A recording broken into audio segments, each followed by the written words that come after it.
நாடாளுமன்ற குளிர்கால கூட்டத்தொடர் டிசம்பர் 1ஆம் தேதி தொடங்கி டிசம்பர் 19ஆம் தேதி வரை நடைபெறும் என அறிவிக்கப்பட்டுள்ளது. பிரதமர், முதல்வர்கள் பதவி பறிப்பு மசோதா உட்பட பல்வேறு மசோதாக்களை நிறைவேற்ற மத்திய அரசு திட்டமிட்டுள்ளது.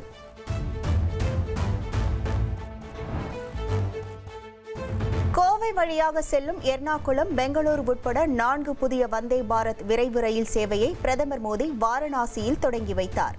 உத்தரப்பிரதேச மாநிலம் வாரணாசி சென்றுள்ள பிரதமர் அங்கு நடைபெற்ற நிகழ்ச்சியில் ரயில் சேவையை கொடியசைத்து தொடங்கி வைத்தார்.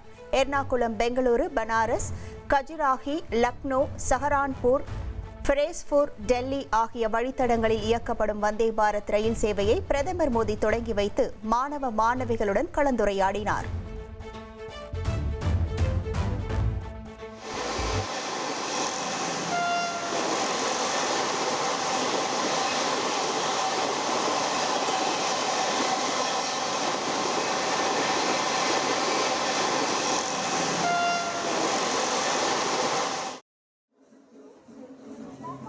கோவை வழியாக எர்ணாகுளம், பெங்களூரு இடையே இயக்கப்படும் வந்தே பாரத் விரைவு ரயில் சேவையை பிரதமர் மோடி தொடங்கி வைத்த நிலையில் மத்திய அமைச்சர் சுரேஷ் கோபி அந்த ரயிலில் பயணம் செய்தார். அப்போது மாணவர்கள் அவரிடம் ஆர்வமுடன் ஆட்டோகிராஃப் வாங்கினர்.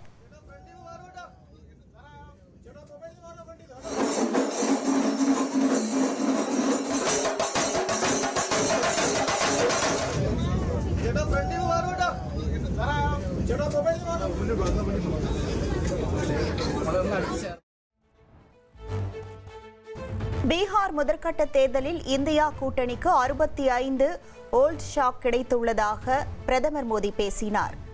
பீகார் மாநிலம் சிதமார்ஹி பிரச்சார கூட்டத்தில் பேசிய அவர், எதிர்க்கட்சியினருக்கு தொழில்துறையை பற்றி ஒன்றும் தெரியாது என விமர்சித்தார்.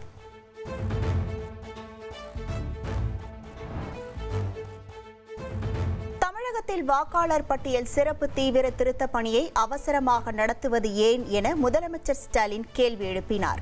சென்னையில் நடைபெற்ற திமுக 75ஆம் ஆண்டு விழாவில் பேசிய அவர், கொள்கை ரீதியாக வீழ்த்த முடியாததால் தேர்தல் ஆணையம் மூலம் திமுகவை வீழ்த்த சிலர் முயற்சிப்பதாக குற்றம் சாட்டினார். பெரிய எதிரிகளாக வந்தாலும் எத்தனை பெரிய தந்திரங்களை கொண்டு நம்ம வீழ்த்த முடியலன்னு உணர்த்துது.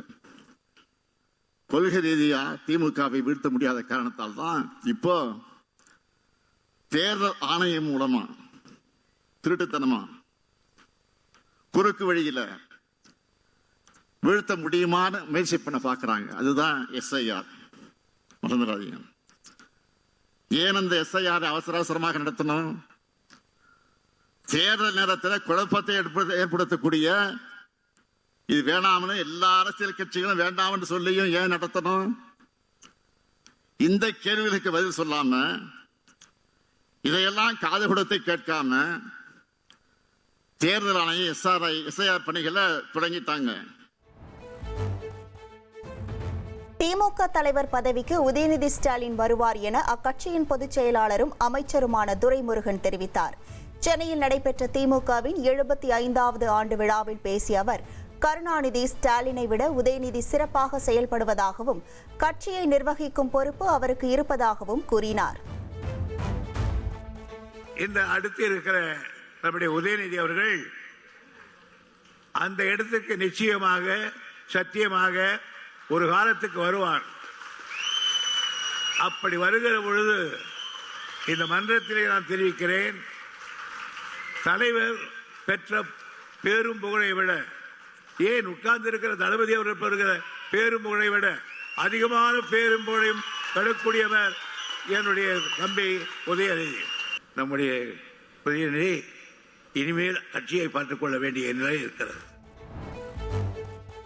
சுய லாபத்திற்காக பெண்கள் பாதுகாப்பில் இபிஎஸ் அரசியல் செய்வதாக திமுக அமைப்பு செயலாளர் RS பாரதி குற்றம் சாட்டினார்.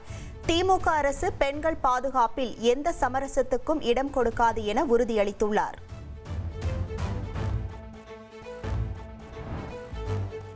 பாமக நிறுவனர் ராமதாஸ் டிசம்பர் 12ஆம் தேதி போராட்டம் அறிவித்துள்ளார். வன்னியர்களுக்கான 10.5% உள் இடஒதுக்கீட்டை நடைமுறைப்படுத்த கோரி போராட்டம் நடைபெறவுள்ளது.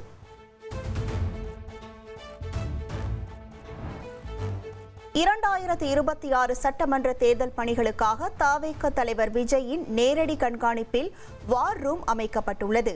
மாவட்ட செயலாளர்கள், கட்சி நிர்வாகிகளின் பணிகளை தினமும் விஜய் நேரடியாக கண்காணிப்பார் என தகவல் வெளியாகியுள்ளது.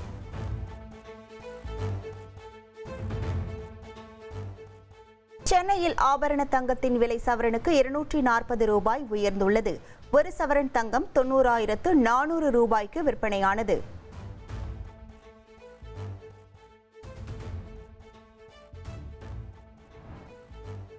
திமுக மாவட்ட செயலாளர்கள் கூட்டம் நாளை நடைபெறும் என கட்சியின் தலைமை அறிவித்துள்ளது. காணொலி காட்சி வாயிலாக நடைபெறும் கூட்டத்தில் சிறப்பு வாக்காளர் பட்டியல் தீவிர திருத்த பணிகள் குறித்து ஆலோசனை நடத்தப்பட உள்ளது.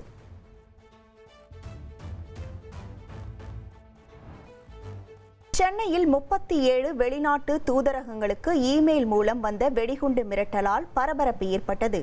டிஜிபி அலுவலகத்திற்கு வந்த மெயிலில் ஜப்பான், ஸ்வீடன், பின்லாந்து உள்ளிட்ட 37 தூதரகங்களில் வெடிகுண்டு இருப்பதாக தெரிவிக்கப்பட்டிருந்தது. இதனையடுத்து வெடிகுண்டு நிபுணர்கள் மற்றும் மோப்பநாய் உதவியுடன் தூதரகங்களில் போலீசார் தீவிர சோதனை மேற்கொண்டனர்.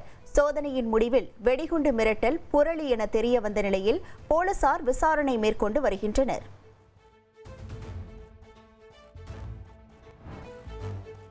நகைச்சுவை என்ற பெயரில் உருவகேலி செய்வதை ஏற்றுக்கொள்ள முடியாது என நடிகை கௌரி கிஷன் தெரிவித்துள்ளார்.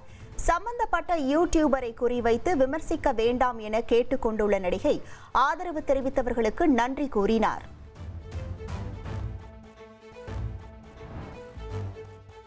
சென்னையில் நடந்த அதர்ஸ் பட நிகழ்ச்சியில் நடிகை கௌரி கிஷன் யூடியூபர் இடையே வாக்குவாதம் ஏற்பட்ட சம்பவம்.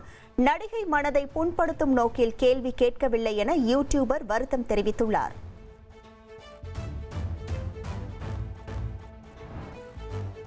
சென்னை கோயம்பேடு மார்க்கெட்டில் மது போதையில் இருந்த கும்பல் பூ வியாபாரியை தாக்கிய சம்பவம் பரபரப்பை ஏற்படுத்தியது. தள்ளுவண்டியை இடிப்பது போல் வந்ததால் ஏற்பட்ட வாக்குவாதம் கைகலப்பில் முடிந்துள்ளது.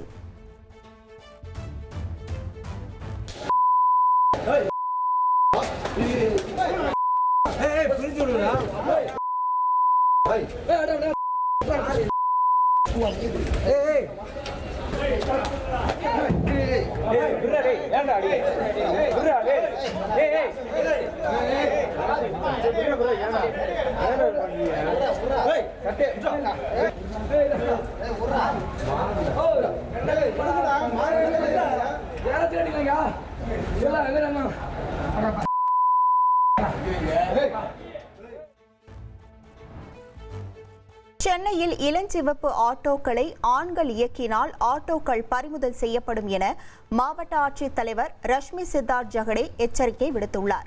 சென்னையில் பெண்கள் மற்றும் குழந்தைகள் தனியாக பாதுகாப்புடன் பயணம் செய்ய ஏதுவாக பெண்களுக்கான உதவி எண் மற்றும் GPS கருவி பொருத்தப்பட்ட இளஞ்சிவப்பு ஆட்டோ சேவை தொடங்கப்பட்டது.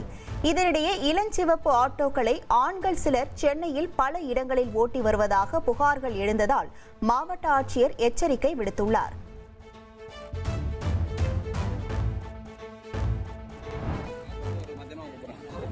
சேலம் மாவட்டம் சங்ககிரி அருகே கடந்த 4ஆம் தேதி நகைக்காக 2 மூதாட்டிகள் கொல்லப்பட்ட வழக்கில் மேலும் ஒருவர் கைது செய்யப்பட்டார். மூதாட்டி உடல்களை கல்குவாரியில் வீச உதவிய குற்றச்சாட்டில் போலீசார் நடவடிக்கை எடுத்துள்ளனர்.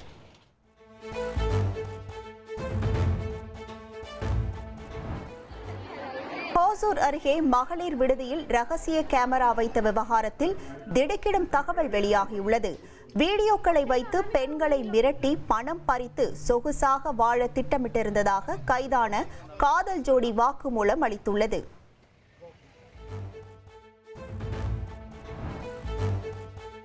திருப்பூர் மாவட்டம் பல்லடம் அருகே இடப்பிரச்சினை காரணமாக கட்டையால் சரமாரியாக தாக்கிக் கொண்ட இருதரப்பு. வீடியோ வெளியான நிலையில் தாக்குதல் சம்பவம் தொடர்பாக 3 பேரை போலீசார் கைது செய்தனர்.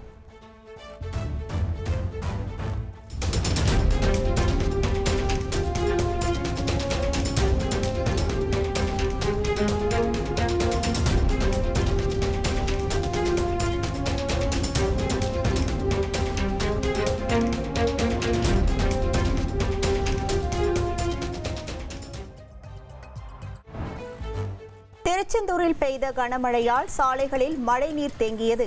கோவில் பந்தல் மண்டபம், சிவன் கோவிலிலும் மழைநீர் புகுந்ததால் பக்தர்கள் அவதியுற்றனர்.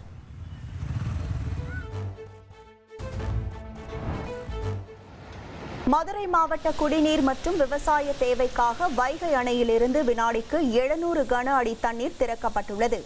ஆற்றில் அமைக்கப்பட்டுள்ள நூற்றுக்கணக்கான உறை கிணறுகளில் நீர்மட்டம் உயரும் என விவசாயிகள் நம்பிக்கை தெரிவித்துள்ளனர்.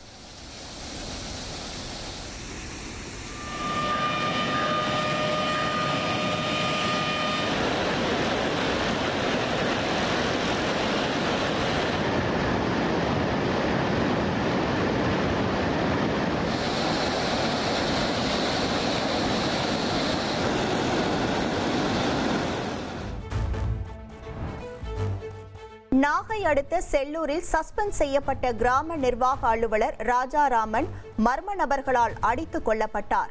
வயல்வெளியில் முகம் சிதைந்த நிலையில் கிடந்த விஏஓ உடலை கைப்பற்றி போலீசார் விசாரணை நடத்தி வருகின்றனர். உடல்நலக்குறைவு காரணமாக மருத்துவமனையில் அனுமதிக்கப்பட்டுள்ள தனது சகோதரரை நடிகர் ரஜினிகாந்த் சந்தித்தார். நடிகர் ரஜினிகாந்தின் சகோதரர் சத்யநாராயணாவுக்கு திடீரென மாரடைப்பு ஏற்பட்டுள்ளது. இதனையடுத்து பெங்களூருவில் உள்ள தனியார் மருத்துவமனையில் அவர் அனுமதிக்கப்பட்டுள்ளார். தகவல் அறிந்து விரைந்து வந்த பெங்களூரு சென்ற நடிகர் ரஜினிகாந்த் மருத்துவமனைக்கு நேரில் சென்று சகோதரரின் நலம் குறித்து கேட்டறிந்தார். இது தொடர்பான வீடியோ வெளியாகியுள்ளது.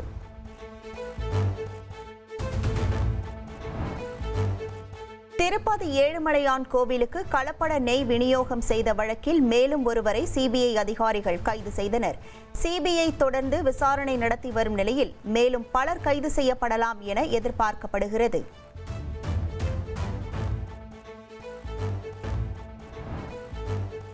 கேரளா உயர்நீதிமன்ற உத்தரவை மீறி குருவாயூர் கோவிலில் மீண்டும் ரீல்ஸ் பதிவு. கிருஷ்ணர் ஓவியங்கள் வரைவதில் பிரபலமான ஓவியர் ஜஸ்னா சலீம் மீது குருவாயூர் போலீசார் வழக்கு பதிவு செய்தனர்.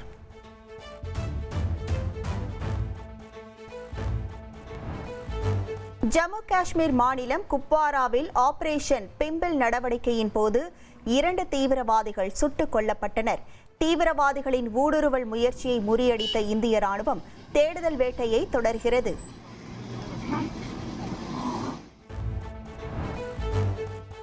டெல்லியில் விமான நிலைய சேவைகள் சீராகியுள்ளன. டெல்லி சர்வதேச விமான நிலையத்தில் ஏற்பட்ட தொழில்நுட்ப கோளாறு காரணமாக 300க்கும் மேற்பட்ட விமானங்கள் தாமதமாகின. இதனால் பயணிகள் கடும் அவதியடைந்தனர்.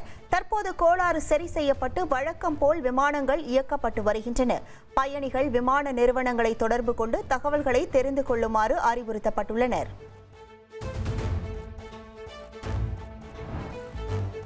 ராஜஸ்தான் மாநிலம் ஜோத்பூர் அருகே நெடுஞ்சாலையில் சென்று கொண்டிருந்த பேருந்தை நிறுத்தி துப்பாக்கி முனையில் பணம் கேட்டு ஒரு கும்பல் மிரட்டிய சம்பவம் பரபரப்பை ஏற்படுத்தியுள்ளது. ஜெய்சால்மரிலிருந்து டெல்லி நோக்கி சென்று கொண்டிருந்த அந்த பேருந்துக்குள் ஏறிய இருவர் துப்பாக்கியை காட்டி 5000 ரூபாய் பணம் தருமாறு மிரட்டல் விடுத்தனர். மேலும் இந்த வழித்தடத்தில் பேருந்தை இயக்கினால் ஒவ்வொரு முறையும் பணம் கொடுக்க வேண்டும் என்றும் கூறியுள்ளனர்.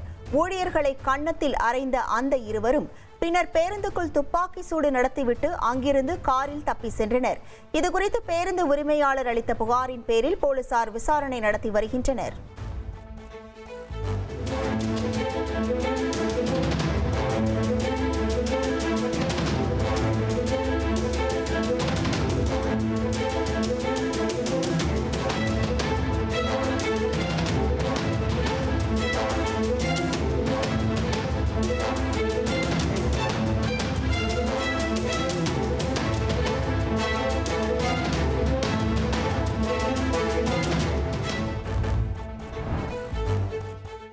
உடல்நலம் பாதிக்கப்பட்டோருக்கு இனி விசா கிடையாது என அமெரிக்க அதிபர் டிரம்ப் நிர்வாகம் அதிரடியாக அறிவித்துள்ளது.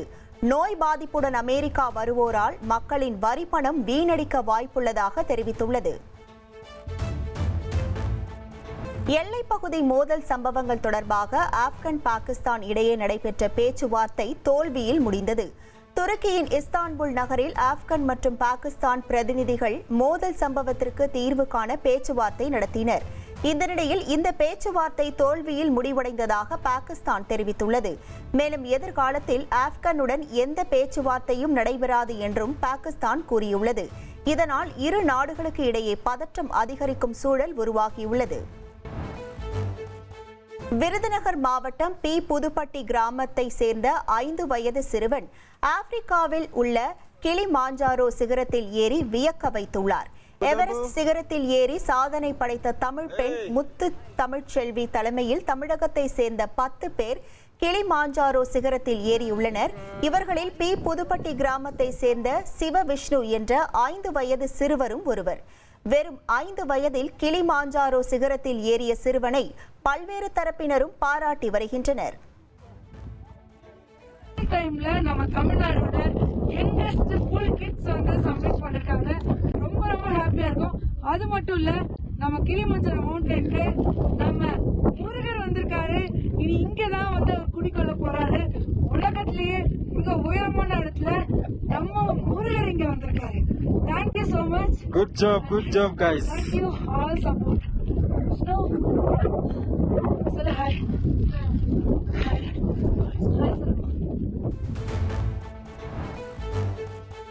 இந்தியா மற்றும் ஆஸ்திரேலியா இடையேயான 5வது T20 கிரிக்கெட் போட்டி மழையால் பாதிப்பு. முதலில் பேட்டிங் செய்து வரும் இந்திய அணி 4.5 ஓவரில் 52 ரன்கள் எடுத்திருந்த போது மழை குறுக்கிட்டதால் ஆட்டம் நிறுத்தப்பட்டுள்ளது.